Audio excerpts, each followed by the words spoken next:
Thank you, everybody, for joining us. I know this is an impromptu live stream, and right here beside me, I got the boys. I've got Austin, who you all know very well. Welcome, Austin. It's good to be here. I know. The main man, though. I know. Strange circumstances. Y'all, before we introduce Pete, Pete, you just need to sit there and smile, okay? Sure. So before we introduce Pete, Austin and I were trying to get down to the Packathon Fest. Yes. This past Friday. And on the way down there, driving south on 85 towards, I guess it would be Spartanburg or wherever we were going, we left our home at 11:30 a.m. on Friday, and we were still in North Carolina 2 hours later. And then I called Austin and said, listen, something's going on that we don't understand. There's highway signs that say all roads in Western North Carolina are closed. I don't think we're getting to the Packathon Fest. And Austin was like, really? It's easy sailing for me. I'm almost to Charlotte. So, well, yeah, that was it. I was, just booking it from Raleigh, cruising, but it was sobering to see those DOT signs that say, essentially Western North Carolina, all roads closed, do not travel. And it's just like, whoa, like that's.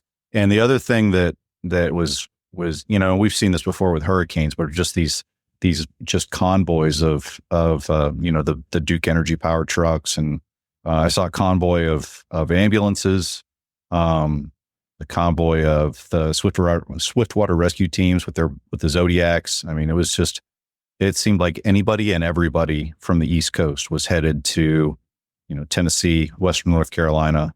So, and the devastation, I don't think any of us have really, we've seen videos and that kind of thing, but I mean, this is just the beginning of a very long road for that whole area. Yeah, and for the main highways to be closed, like I-40, Yeah. I-26, and we're going to get into this, and, all the small towns in Western Appalachia, from North Carolina through Tennessee, through Virginia, we've all been there in one way or another. Those of us on the screen, rather in a hiking manner or a kayaking manner, and those small towns mean so much to us. And you guys, we're just talking about the devastation from Hurricane Helene. It's really unbelievable and, kind of mind blowing. All of us, I'm in Charlotte, we're safe and sound. These guys are east of Charlotte, home and safe and sound. My backyard is soaked and I've got down limbs and things that need to be taken care of, but that is absolutely nothing compared to what our friends in the western part of the state are experiencing. And this morning I saw a video from you, Pete. But before we get into that, kind of give us your perspective, Pete, on where you stand and where you were when you first heard of all of this happening. Yeah, so I'm a kayaker, do a lot of whitewater kayaking, so we're always tracking incoming rain because that's our ticket to go play. And seeing this storm come, you could see that a lot of those who've been doing this 30, 40 years, some of the pioneers of the sport, were giving out those sober warnings like, I know we all want to go explore, but this is not going to be the weekend. So, we could see that this was going to be an event of great magnitude, at least in the beginning. We didn't know how big it was going to be. Are they overselling it? Is it really going to be that bad? What's going to happen? Because we really haven't seen rain like this since, I believe, 1916 in that area. And so I was up in West Virginia over the weekend, and all the reports started coming in. I was not on any kind of way to see news and like on TV or an official news podcast, but we're so connected via our contacts and our networking of Whitewater that in every one of these towns, I have several friends that live or are nearby, all over West North Carolina, Eastern Tennessee, even down to South Carolina. And what we were getting reports real time before they started losing communications, and then following, like on Saturday, especially Saturday afternoons, a lot of people were able to find a way to get out, or it become spotty enough that they would get a text out. We started piecing together how bad it was. And then finally Sunday, when I got home, most people had found a way to get some information out through some channel or another, through first responder, or finally making their way to somewhere with some signal what was going on. And it was worse, I think, than even we were all thinking it would be. Mm-hmm. And it's one of those things, like you say, it's just sobering. So many people, like whole towns are gone. And, to kind of give you an example, like on the Nolichucky Gorge up near Irwin, Tennessee is one we paddled before. Got a lot of friends with businesses, rafting companies, outfitter companies up there kind of along the river. They're wiped out. And that river got up to 193,000 cubic feet per second, which if you don't know what it is, you don't know what it is. But to give an example, when we're kayaking after a good rain, it might be 3,000 CFS.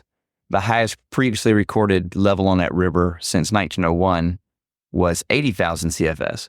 So you're talking twice any measurable flow that river's ever had in history. And I-26 bridges are gone. Other bridges to get into towns are collapsed. So that's just one pocket, and that's just a snapshot of what's going on all over the state. So yeah, total devastation. Kind of tell some people when a hurricane hits coastal areas, everyone is affected in that little, especially in the surge, the tidal surge area. Wind damage for sure. Everyone within a few miles of the coast has water damage. But the water, for the most part, dissipates well in the flooding. So while everyone will have the water damage, it's kind of water damage. When you're up in the mountains, that canalization happens. That same volume of water is now forced through very small channels. The mountains themselves, the roads, any valley becomes just a mudslide and an astronomical event that is kind of a little bit different, almost like a tsunami just running through these towns. And it's really crazy. It's crazy because you bring up Irwin, Tennessee, and that bridge collapsing there. That is where the rafting community and the hiking community meet, because the AT comes down right there in front of Uncle Johnny's, and you have to cross that bridge. Yep. And, we used to stand there and see people rafting. The USA Raft Company is like right next door to Uncle Johnny's. And I didn't see Uncle Johnny's at first and the bridge that collapsed. I saw the hospital, and people were having to be rescued off the top of the hospital. And I was like, what is going on? Yeah. And then that furthered like the research, like, wait a minute, because we had just gotten home from not being able to go down to Alabama. And I was like, this is crazy. Like, what is going on? What's happening? So, Austin, what was your first, for us, it was like Irwin. What has impacted you the most so far? My family has been very, very fortunate. I've got my niece is going to school at App State. My sister lives in Franklin, North Carolina. And so my thoughts were immediately to them. My parents are in the North Georgia mountains, so I was calling them, and we were very, very fortunate. No real significant loss of property, and everybody's okay. So, personally, that was where my brain immediately went. But I think it was easy sitting here in Raleigh to just see it come through all I have to do is wait for the weather to blow through, and then I can go down to Alabama and have a great weekend. It never really sunk in until I started seeing those road signs going south, Western North Carolina closed, and then getting home. And then you start just getting these little, like Pete was saying, just these little nuggets of information start trickling out. We just did our French Broad trip back in the spring, and had lunch in Hot Springs twice. Marshall, there's another one. And just to see those towns that, are still fresh in our memory. And you think about the people that we interacted with while we were there. And it's just, it just breaks my heart to think of everything that they've had to deal with. And in a way, I feel guilty sitting here because we all want to do something. And we feel helpless just sitting here, not being able to go, not knowing, where to send money, where to, who's trustworthy enough to donate to, that kind of thing. Because, there's, what's horrible is there are people out there that use opportunities like this to scam people. And so you got to be very careful where you send money, because it might not be a legitimate source. Yeah, that was our sentiment all weekend up in West Virginia, was that, of course you're going to feel a little guilty because you're unaffected. You're still pursuing whatever plans you had going on prior to the event. But you want to do something. But as y'all know, some of you may know, some of you may not know, but if you if you deal with this sort of thing much, just going into that area without any kind of real plan of attack or any kind of coordination with emergency first responders or something of that nature, you're really just adding to the delicate threads of infrastructure they have left. You're adding to the clog. You're using resources and fuel. You're causing people trying to get out to get those things to have more trouble doing that. So there is a little time that, you need to take a little breath and just, they have people in those areas that are doing things. The people that are landlocked in the areas are all going to pull together and start digging each other out and providing that emergency relief. So without the proper channel to get plugged in, even if you have good skills and stuff, it can be less helpful than, it could be just not helpful at all, depending on the situation. So wanting to do something like, everyone is, I was like, I can't stay here and do nothing, but I know that I need to do this in the proper channel. I started realizing, everyone is probably feeling that way. And then I see my friends over at Feed the Hunger offered this opportunity, and I was like, there's something we can do, and anybody can do it. Yeah, and when I saw that this morning, I even sent you a message. I'm like, please come on, let's tell the people about this, because, and I'm grateful and thankful that you're working with them and to give us an opportunity, those of us that are, what I'm saying, east of I-77 and I-40, to actually physically go somewhere and help and donate as well. And I know you were leading into that. So maybe a little bit about your relationship with them, and then really let's get to it. What can we do? Right on. So about Feed the Hunger, my best friend through high school, his dad had started a ministry, and his goal was to reach the most depraved peoples on the planet. And this was, Haiti, Nepal, places in Africa, just the only other Americans you'd ever see there when he was bringing food or whatever they were doing to these people would be maybe American Special Forces in the area or something. These were just ravaged places. For anywhere there was just abject hunger and need, they would try to bring these people aid.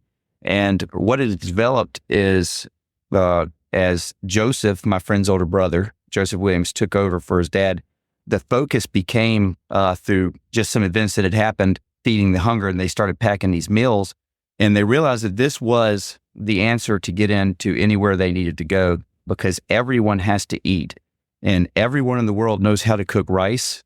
Everyone in the world knows how to cook beans, and all you need is water. And so they kind of changed what they were doing and started, it's called Feed the Hunger now, and they started doing this all over the world. And in the U.S., there were some major disasters that happened. They go to Kentucky every Christmas because that's just something they do, but they started hitting floods in the Midwest. They started doing hurricane relief, tornado relief, anywhere it's needed. And what they've done over the years is not just international aid, but like right now they're in the Ukraine. I think Pakistan was one of the last places we go. Just all these places, they also work with the emergency first responders and have that networking and that knowledge and all that experience to actually get the food to the people who can deliver to the people who need it the most. So it's not just, hey, I'm going to drive into this town and try to help somebody, which could be helpful. This is thousands of people are going to eat a hot meal because of your effort. So it's a way to, for those of us who, those avenues to get there maybe are closed. It's still a way for our efforts to actually very quickly and very positively affect people that need it the most. So Feed the Hunger is the name of the organization. Great folks. I've known them for over 30 years. And the link is going in the chat right now. So people that are out of state, they can certainly donate. Yes. Yeah. So it's Feed the Hunger, and the link's in the chat. I will save their address. You can play it back later after the thing is over. It's 1200 East Lindsay Street, Lindsay, in Greensboro, North Carolina.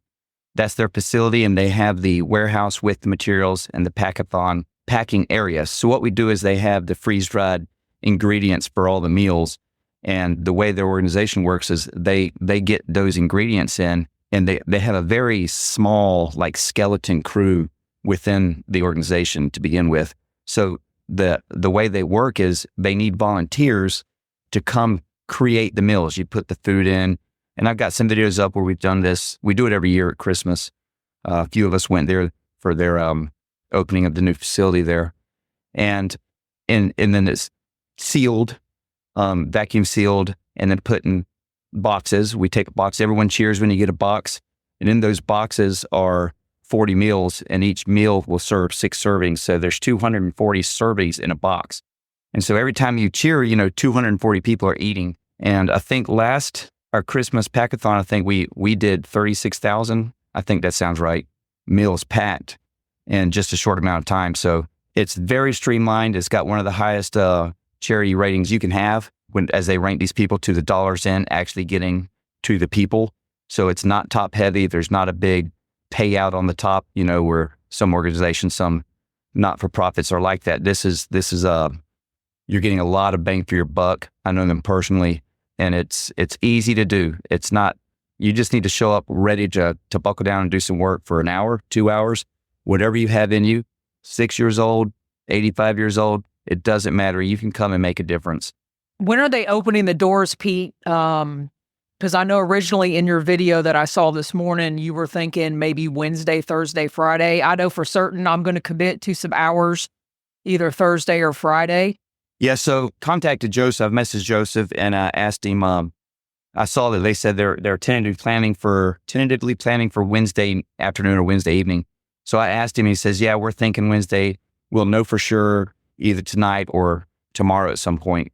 So I kind of almost debated not mentioning it, but I did want to give this opportunity to get it on people's radar.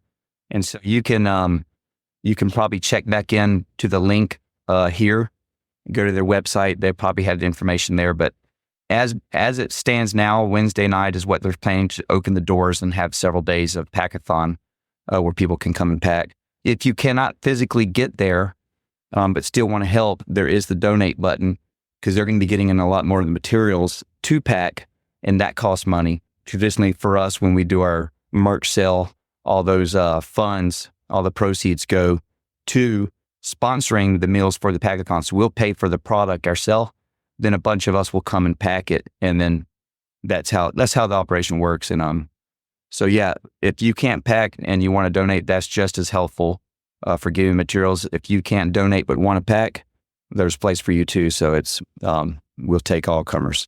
And it's probably safe to assume if people are looking for updates, you're going to be doing some updates yourself, Pete, yes, on River King. Yep. So Facebook, YouTube, just keep an eye on those. You can YouTube River Kings, and it'll show up, and you may go to the live feed in the River Kings channel and find that. And I'll also probably try to do an actual video when I get full details, so that'll show up too. I'll be hitting it on Facebook. I'll probably put it on Instagram. I don't do as much on Instagram, but I'll put some up there. And I'll make sure I share that on, I'll put all the updated stuff under this description and on my Facebook as well, so people can go over there. But we do have several people right now that are out of town. And now we've got the address there in Greensboro, North Carolina in the chat for Feed the Hunger. So that'll start Wednesday afternoon, probably Thursday and Friday. It's just a place for us North Carolinians that are close to actually go. To me, I feel better when I'm physically doing something, to help. And it's going straight over to our brothers and sisters in Western North Carolina, Eastern Tennessee. And it just feels good utilizing the service really right here in North Carolina. But if you're outside of North Carolina, I know that they will welcome the donations. And I will say, y'all, I don't think we've seen what's coming. I mean, the water is starting to recede, the sunshine is out, but over 300 roads, I mean, you can't get on them. They're gone. Their towns are wiped out. I just don't think we know all of it. I don't even know what percentage we do know. No. So, and especially one area we love to paddle is one of the special places in Western North Carolina, in the world, really, to be honest with you. It's called the Green River Narrows, and it's a very special river. I think the hydro station got knocked out, so that's an electrical component to it that they're going to have trouble with that. Is that the one there off of Waterville Road? Yeah. So the switch facts that go up to connect the community to the outside world from what they call the cove is gone. The bridges below are gone. So there's an entire community that has zero access to the outside world. The only way in and out right now is helicopter to get food to people or people out, and there's no communication possible, no electricity, nothing. And one of the more famous kayakers, best kayaker in the world, Dane Jackson, and his friend Mason, just risked life and limb with a whitewater kayak full of non-perishables to go down in there into the unknown, and the whole river, the whole valley is rearranged. You would not even recognize this river. But they got in there, and there's some video upside down houses, and they've located 40 people that are in there stranded. They've disseminated all the food, and they're trying to locate, a way to get a landing zone established properly. They think there's a field that'll work.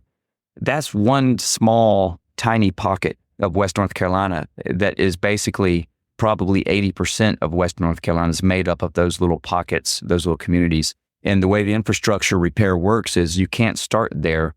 You have to start big. You have to start with repairing the main inroads.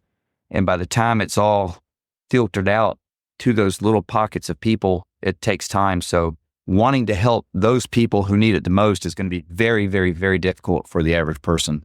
But being able to get this product or any other kind of, official capacity meals and aid to people to get on helicopters to go, that's the way to reach these people who need it the most. Notwithstanding, if there's a chance to help and you're nearby, of course, we'll all pitch in, but those people are going to need a lot of help. And it just goes beyond what a normal person can do on their own. So this is a chance to tap into that, contribute your efforts, whether that be labor or, donation, whatever you want, that will be able to make that difference. So, and ongoing, because, a week from now, when, maybe things settle out, they haven't settled out. I mean, No. It's just not even possible. And right before you got on here, Pete, while we were waiting to go live, Austin and I were talking about the very small town of Busick, North Carolina. And there's no way you're not going through Busick if you are headed to Black Mountain Campground, the base of Mount Mitchell, a lot of hiking in the Pisgah National Forest. And I've heard nothing about Busick, but I did see they got 41.9 inches of rain in this town where you see the sign and then you turn around and see the sign the other way. That's the town. Like Yeah. this small town at the base of Mount Mitchell. It's Mount Mitchell State Park, the Mountains to Sea Trail. There are a lot of trail networks in that area. Mountain bikers are affected by this as well. All outdoor enthusiasts that love that area. And it's just extremely heartbreaking. Yeah, one way to look at that to kind of help people picture, if you took a 4-foot thick blanket of water and set it on that entire area and let it go at once, you could imagine how that's going to just rage through there. That might be a better way to visualize just how devastating that's going to be in the mountains where your gravity and water are just not friends to anything in its way. So, yeah, total devastation. I know. And, I'm sorry people are having to postpone their hiking trips, their kayaking trips, their biking trips, but y'all, it's going to be a while. And the best thing that we can do is when the dust settles is bring this back up again, because people are going to need help. Yeah, this is good. This is a long haul. The food is an immediate need, but I know just in our little kayaking text thread talking about contractors, the lack of contractors in that area already, and just the slow rebuilding process that it's going to have to happen over the next few years, probably. I mean, just putting out ignoring the fact that there's a whole interstate that's shut down. Just all the little projects, both residential and commercial, that have to happen to kind of bring life back to normal. It's just a monumental task, and it's going to take a long, long time. And apparently Google has already removed I-40 when you're trying to get to this side of North Carolina.